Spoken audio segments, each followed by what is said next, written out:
Assalamualaikum warahmatullahi wabarakatuh dan salam sejahtera untuk kita semua. Kali ini saya akan belajar membuat tutorial tentang Google Classroom.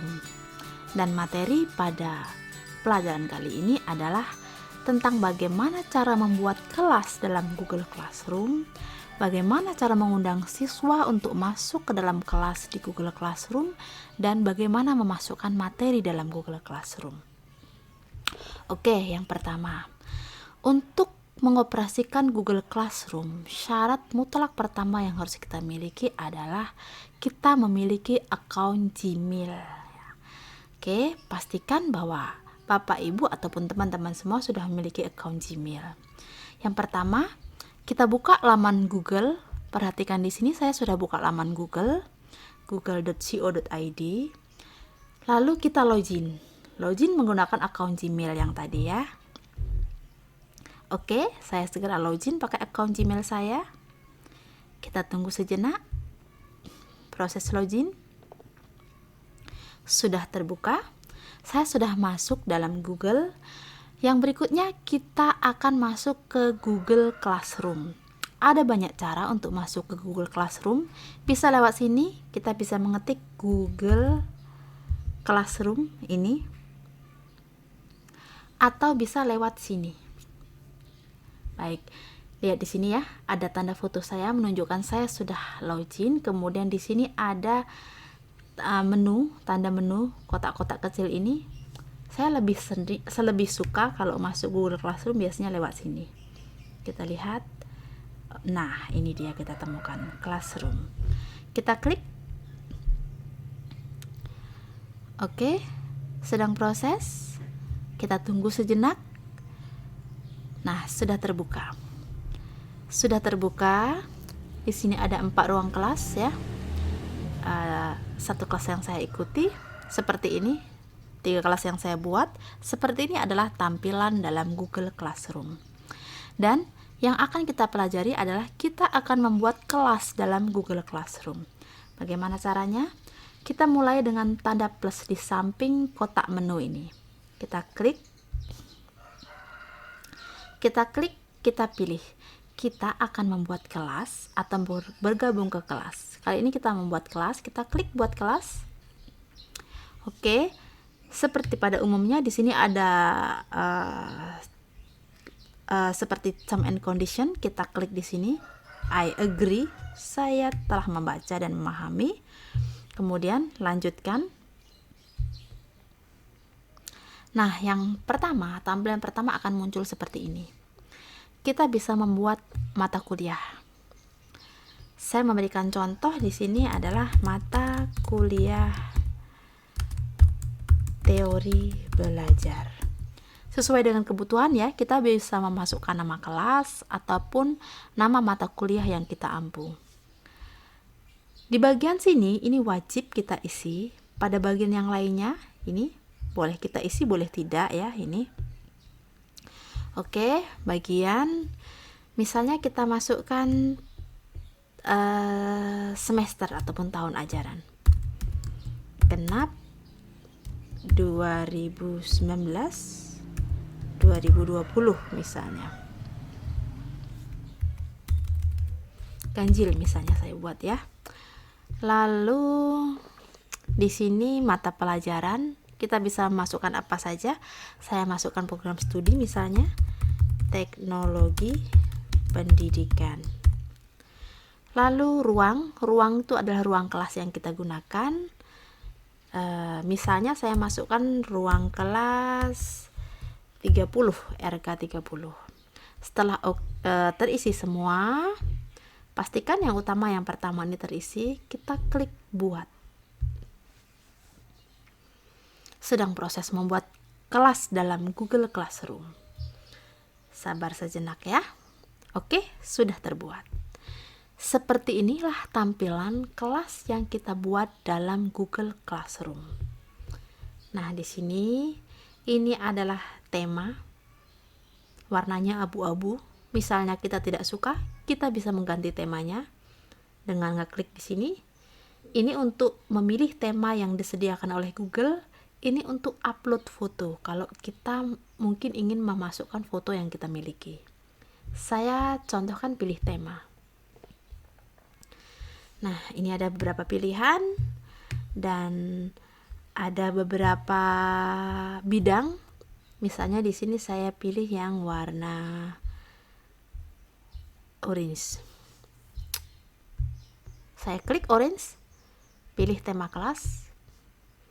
Kita tunggu sejenak prosesnya. Oke, sudah berubah. Sudah berubah ya. Lalu di sini ada kode kelas. Kita sorot, kita klik, kode kelasnya akan membesar ya, ada zoomnya. Apa fungsi kode kelas ini? Kode kelas ini dapat kita capture, kemudian kita bagikan kepada siswa. Ini akan digunakan oleh siswa untuk masuk ke dalam ruang kelas yang sudah kita buat. Lalu bagaimana cara masuk ke dalam ruang kelas? Saya berikan contohnya ya. Untuk bisa masuk ke ruang kelas, caranya sangat simpel sekali. Di sini kita memposisikan diri sebagai siswa ya. Saya berikan contoh juga karena kemarin sempat ada yang kebingungan bertanya, dan untuk menunjukkan betapa simpelnya. Oke, yang pertama saya buat tab baru di sini. Syarat mutlaknya sama, siswa yang akan memasuki kelas kita harus memiliki akun Gmail. Setelah memiliki akun Gmail, masuk ke Google Classroom. Kali ini saya masuk lewat Google Search. Oke. Nah, ini dia tampilan Google Classroom. Kemudian siswa tadi bisa mengeklik tanda plus seperti ketika akan membuat kelas baru, tanda plus, dan dia memilih ke gabung ke kelas. Klik gabung ke kelas.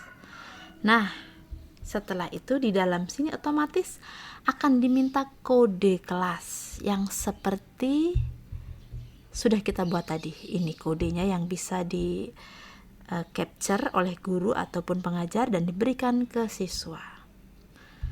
Dengan memasukkan kode tersebut, maka sudah otomatis siswa akan gabung ke kelas yang kita buat.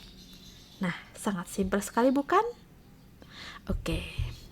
Kalau sudah paham, sekarang kita akan kembali mengelola kelas yang tadi kita buat. Saya tutup lagi. Oke, sekarang kita kembali lagi ke kelas yang setelah kita buat tadi. Setelah kelas terbentuk, apa yang akan kita lakukan? Kalau saya biasa dengan memulai untuk mengatur materi yang akan kita berikan. Lihat di sini ada forum, tugas kelas, anggota, dan nilai. Kita pilih tugas kelas atau work class. Kemudian kita klik tanda plus di sini untuk melihat apa yang akan kita buat. Kita bisa membuat topik. Untuk mengisi materi-materi kita membuat topik. Saya seringnya mengatur materi sesuai dengan pertemuan. Jadi di sini saya berikan contoh topiknya sesuai dengan pertemuan. Pertemuan pertama kita tambahkan. Maka akan muncul seperti ini. Kita buat dulu misalnya 3 atau 4 pertemuan. Pertemuan kedua, tambahkan.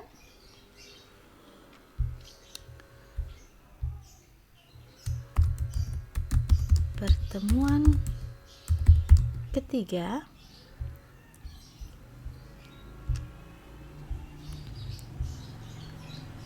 dan pertemuan keempat. Oke. Kita juga bisa mengatur posisi dari topik-topik yang kita buat. Misalnya, saya ingin pertemuan pertama ini posisinya di paling atas. Oke, di sini ya. Saya ingin posisinya di sini. Kemudian pertemuan kedua terbalik, pertemuan pertama, kedua, dan ketiga. Oke, lalu kita juga bisa mengedit. Misalnya begini, saya berikan contoh. Pertemuan pertama mau saya pertegas lagi sesuai dengan RPS atau lesson plan yang kita buat. Misalnya pertemuan pertama tentang pengenalan teori belajar. Oke, seperti ini kita bisa buat ataupun edit ini sesuai dengan RPS yang kita buat dalam lesson plan ataupun RPS yang telah kita buat untuk memudahkan kita mengatur materi dan mengorganisasi materi-materi yang akan kita sampaikan kepada siswa. Baik, seperti ini sudah saya contohkan ya. Sudah saya buatkan. Ini untuk 4 pertemuan. Lalu yang berikutnya, apa yang akan kita lakukan? Oke, kita bisa memulainya dengan mengisi materi. Misalnya begini, pada pertemuan kedua kita buat misalnya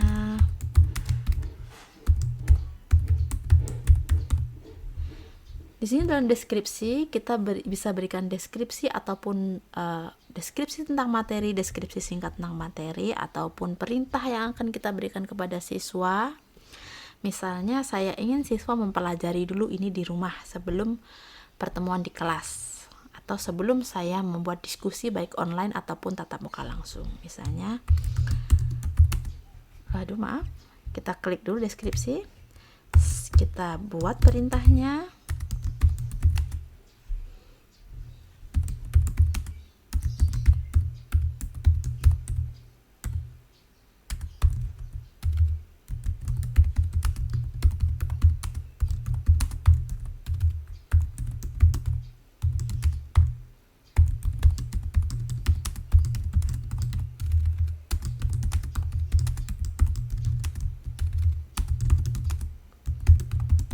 Oke, contohnya seperti ini. Saya meminta siswa untuk mempelajari materi, kemudian sebelum mereka ataupun kita berdiskusi di dalam kelas online ataupun tatap muka. Lalu saya akan menambahkan materinya dalam bentuk file sebagai contoh. Tambahkan, ada beberapa pilihan. Google Drive jika materinya ada di Google Drive, link jika materinya sudah terposting di laman yang kita buat atau mungkin laman orang lain, file jika kita materinya masih dalam bentuk file yang kita miliki. Saya contohkan di sini file. Saya klik file. Kemudian materi yang telah kita siapkan, ini contohnya, kita klik dan kita drag. Oke, kita bawa ke sini. Sudah ada ya, ini. Kita upload,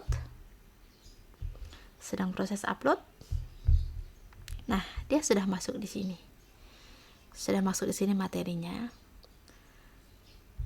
Untuk memastikan, kita lihat di mata kuliah apa, teori belajar sudah benar, mata kuliah teori belajar.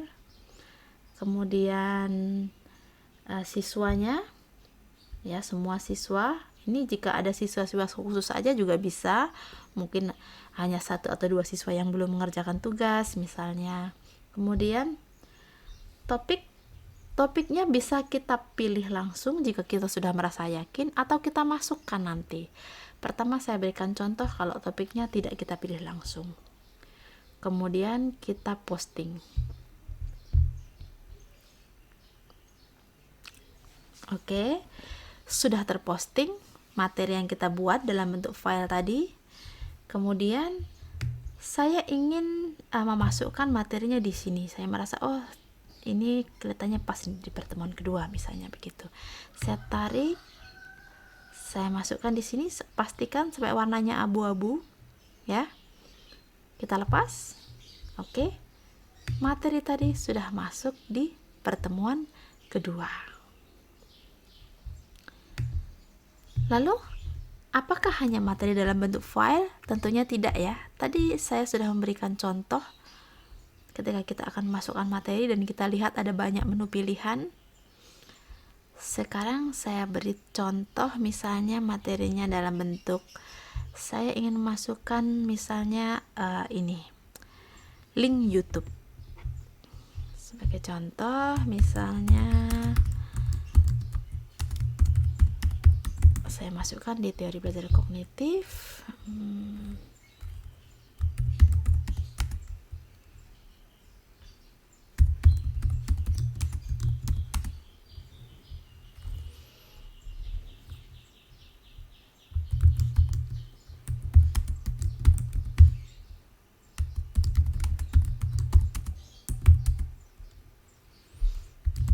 Misalnya, hanya sebagai contoh ya. Kali ini saya mau pakai link YouTube. Ada dua pilihan. Kita bisa menelusuri videonya terlebih dahulu di sini, atau kalau kita sudah yakin dengan videonya, kita bisa mengcopy paste linknya di sini.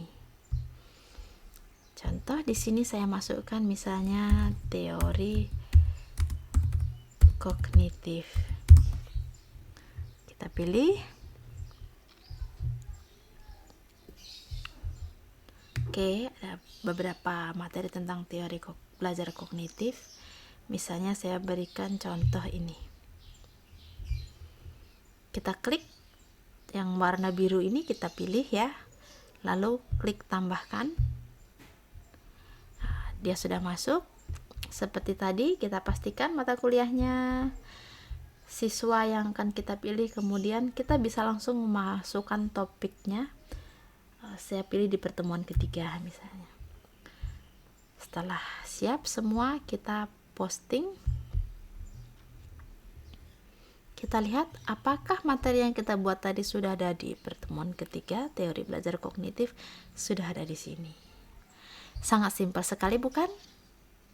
Oke, ada banyak sekali menu dalam Google Classroom, seperti membuat kuis, membuat pertanyaan, lalu forum di sini kita bisa saling diskusi online ataupun mungkin tanya jawab dengan siswa ketika siswanya sama-sama online. Untuk menu-menu yang lain ini kita akan bahas pada video berikutnya. Sangat mudah sekali, bukan, tentang Google Classroom? Sampai di sini dulu, semoga bermanfaat. Assalamualaikum warahmatullahi wabarakatuh.